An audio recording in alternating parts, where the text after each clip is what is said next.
Momento do Discipulado. Eu quero falar sobre uma escola de profetas onde se praticava o discipulado. Em Israel havia uma cidade chamada Ramá, cidade natal de Samuel. E depois foi também de residência dele, onde teve a sede do trabalho dele, e ele dava uma volta por todo Israel, mas retornava à sua cidade em Ramá, onde ele tinha uma escola de profetas. Nós não temos muitos detalhes sobre o método do ensino nessa escola de profetas, mas nós temos em muitas passagens referências a isto. Os alunos eram chamados discípulos dos profetas. Eles não eram alunos, eram discípulos. Há uma certa diferença. O aluno é da aula, do curso, da escola. O discípulo é de uma pessoa. O relacionamento é pessoal. E naquela escola de profetas, eles não tinham propriamente aulas teóricas. O ensino era muito prático. Eles ficavam muito em oração, buscando a Deus e acompanhando os profetas mais experientes. Os mais novos eram discípulos dos mais experientes, e era assim que eles procediam para treinar os novos profetas. A Bíblia cita que vários desses discípulos de profetas foram encarregados de muitas missões importantes. Por exemplo, Deus deu uma missão ao profeta Elias para que ele ungisse o Jeú, o Azael, rei da Síria, e ele não cumpriu tudo isto. As missões que o Senhor passou para Elias, por alguma razão, ele não conseguiu cumprir, mas ele, ao subir, passou para o Eliseu. O Eliseu não cumpriu diretamente, mas ele mandou um discípulo. E esse discípulo de profeta foi lá onde estava a tropa de Jeú. Jeú era um capitão de tropas e a tropa dele estava cercando uma determinada região da Síria. E o discípulo de profeta foi lá e levou uma jarra de azeite, chamou o Jeú e derramou o azeite sobre a cabeça dele e transmitiu a mensagem que Deus estava ungindo o Jeú para ser rei em Israel e com a missão principal de desarraigar a casa de Acabe, toda a descendência de Acabe, porque eles estavam totalmente contaminados pelo pecado, pela idolatria, pelo culto a Baal. Foi um discípulo de profeta, discípulo de Eliseu, que pôs em prática essa ordem que Deus tinha dado anteriormente ao profeta Elias. Os discípulos eram equiparados aos profetas, eles eram profetas também.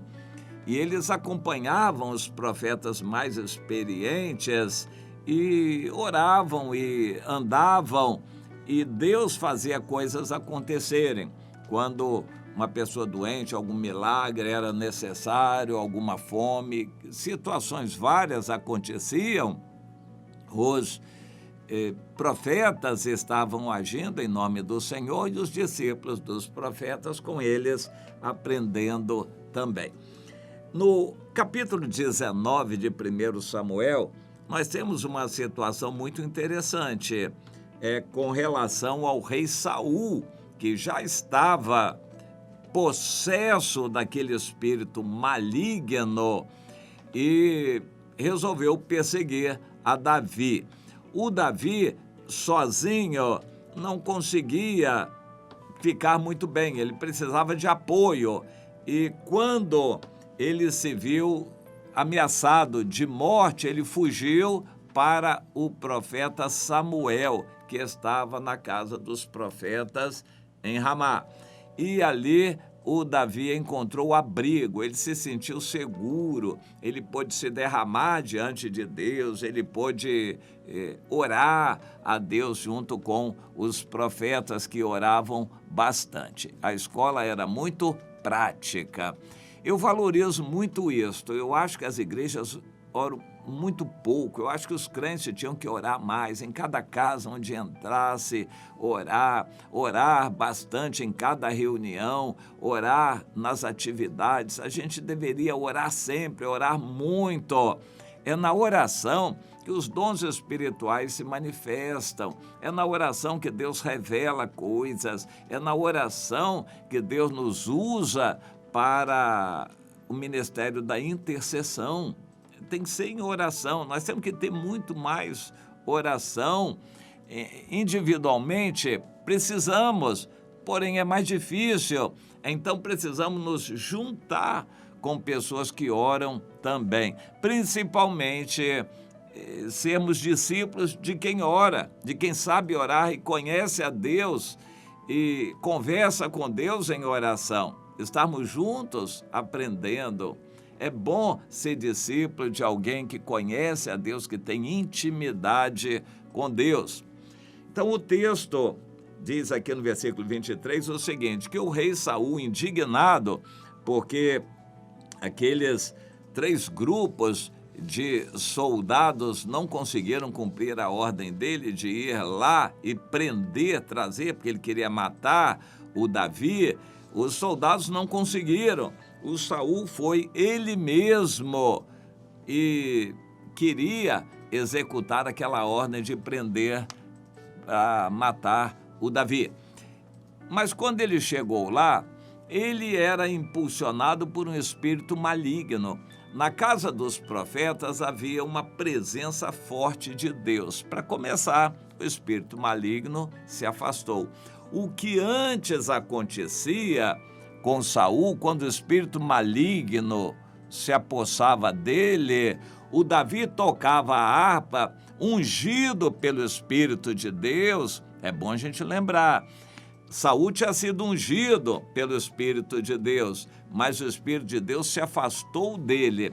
E Deus, com aquele Espírito, ungiu a Davi através do profeta Samuel. Você se lembra disso? Samuel foi enviado pelo Espírito de Deus para ungir a Davi como rei. Então a unção de Deus estava com Davi.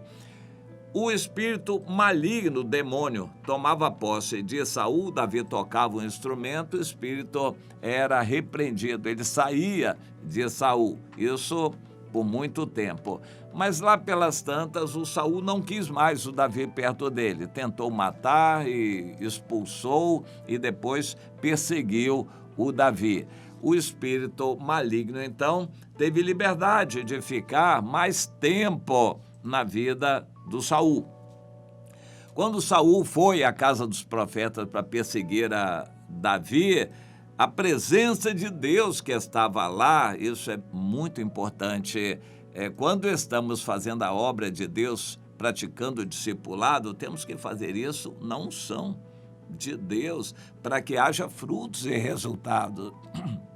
E o que eu falar para um discípulo, ele ouça e receba como sendo de Deus. O Senhor confirme aquilo, essa presença de Deus precisa ser real, e é pela presença de Deus que o maligno vai se retirar, é pela presença de Deus que os milagres vão acontecer, é pela presença de Deus que a palavra profética vai ser trazida. E nós precisamos da palavra profética.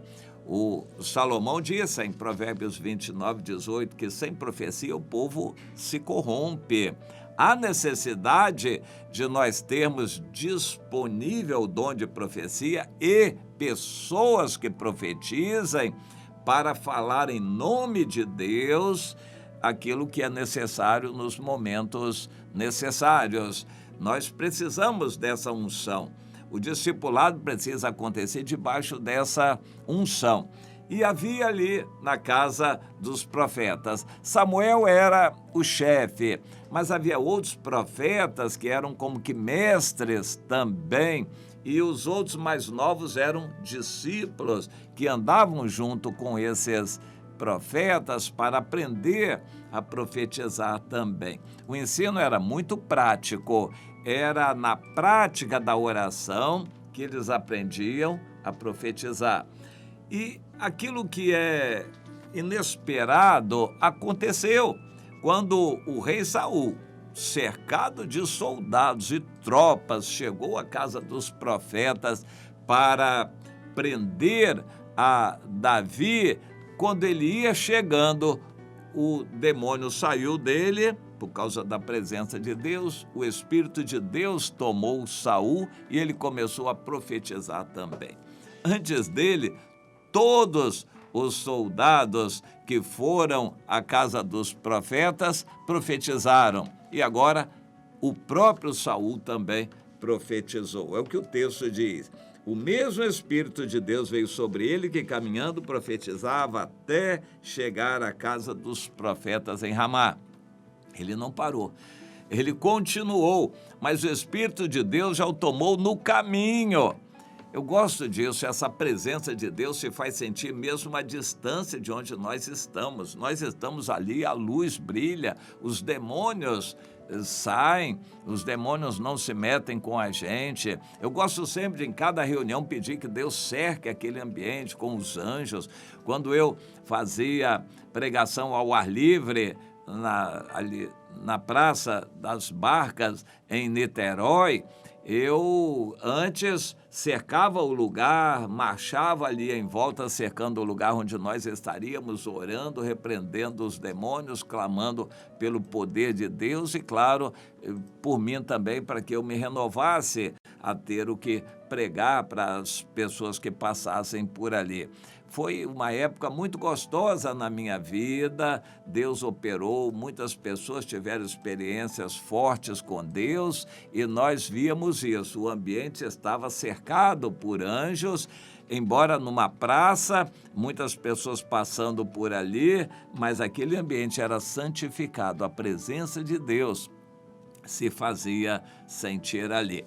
Na casa dos profetas em Ramá, o Espírito de Deus tomava aquele ambiente. O Saul, longe, vindo, e já começou a profetizar, e profetizou até chegar. Quando ele chegou à casa dos profetas, ele despiu a túnica e ficou profetizando diante do profeta Samuel. Olha que coisa interessante. O Samuel era o profeta, agora já velho, que tinha ungido o Saul. E agora o Saul diante dele estava profetizando também. Então, sem a capa, sem a túnica, esteve deitado em terra todo aquele dia e toda aquela noite. Algo tremendo, um poder muito grande de Deus. Eu gosto de lembrar que o Espírito Santo foi derramado no Pentecostes para nós termos poder. O Espírito Santo é derramado para a gente buscar, para receber dessa unção. A obra de Deus a gente não deve tentar, nem tentar fazer sem a unção do Espírito. É resultado vão, é perda de tempo. Nós precisamos primeiro ficar em Jerusalém para nos enchermos do Espírito, orarmos antes, nos enchermos do Espírito para termos o que fazer, falar, como agir quando a dificuldade chegar ou quando as pessoas se colocarem diante de nós. Essa experiência marcou muito a vida do Davi, que viu, testificando aquilo tudo. Foi um alívio para o Samuel, que tinha um certo medo de Saul, medo não por ele, porque ele não tinha medo de morrer, mas ele tinha medo de Saul perseguir os discípulos dos profetas e matar. O rei Acabe fez isso. A Jezabel, em nome do rei Acabe, matou muitos dos profetas. Foi uma carnificina a matança dos profetas que a Jezabel promoveu. Mas o Samuel tinha medo de que isso pudesse acontecer, porque o Saul estava possesso daquele demônio violento que queria matar. Ele foi para lá para matar o Davi, mas a manifestação de Deus trouxe um certo alívio para o Samuel e certamente marcou fortemente a vida de Davi.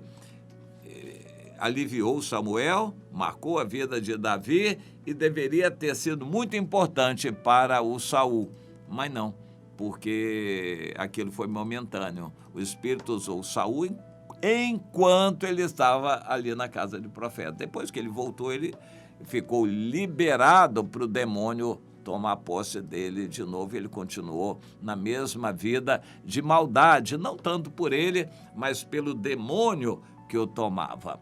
Mas fica para nós essa constatação aqui de como uma escola de discipulado é importante para que o ambiente possa ser impregnado pela presença de Deus. Nós precisamos hoje seguir esse modelo, fazer discípulos em oração, na presença de Deus. Não é só com conversa, não. A gente não faz discípulos só com aula teórica, não, com culto, reunião de igreja e pregação de estudo bíblico. A gente faz discípulo com a prática, principalmente em oração e depois com os milagres que se fizerem necessários. É assim que a gente ensina para os irmãos mais novos. E os irmãos mais novos têm que andar em companhia de um irmão mais experiente que é usado pelo Senhor. Então, faça a sua parte, procure ser discípula de alguém que Deus use, que tenha a unção de Deus, que busque o Senhor. E você vai verificar que tem que ser em um ambiente de oração. Agora, se você já é experiente, renove sua unção na presença de Deus e vá fazer discípulos. Traga pessoas junto com você para aprenderem essa vida de oração, um discipulado em oração na presença de Deus. Vamos aprender isso. O discipulado é feito pessoalmente num ambiente de oração, não de bate-papo, não de conversas quaisquer, ou de assuntos científicos ou assuntos teóricos, até mesmo teológicos. É em oração que a gente faz discípulos. Em oração que se faz discípulo.